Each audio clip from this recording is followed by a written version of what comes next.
সকালে প্রথম চায়ের সিপটা জানো তো, আমার কাছে ভীষণ ডিপেন্ড করে সারাটা দিন কেমন যাবে। এই কদিন ধরে বেশ ঠান্ডা ঠান্ডা পড়েছে, আর এই শীতে প্রথম আজ নিজের পছন্দের পিঠে বানাবো।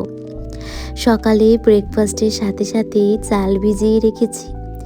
ওইদিকে সকালের টুকিটাকি যা কাজ রয়েছে সমস্ত কাজ কমপ্লিট করে সোজা চলে গেছি রান্নাঘরে ফ্রেশ হয়ে।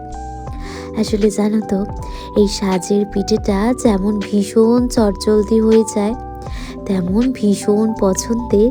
আর শীতকালে গুড়ের সাথে খেতে কিন্তু ভারী মজা লাগে। আসলে জানো তো, ছোট থেকেই বড্ড আমি টান পিঠে, কোনো কিছুতেই তেমন একটা ভয় পাই না। তবে ছোট থেকেই রান্নাঘরে ধারে পাশে দিয়ে যাওয়া হয়নি তেমন একটা, তাই রান্নাতে এখনও কম বেশি বেশ ভালোই ভয় আছে। তবে এখন এই যে রোজ কিছু না কিছু রান্না করছি, সত্যি বলতে নিজেরও ভীষণ ভালো লাগছে, আর নতুন নতুন অনেক কিছু শিখছি।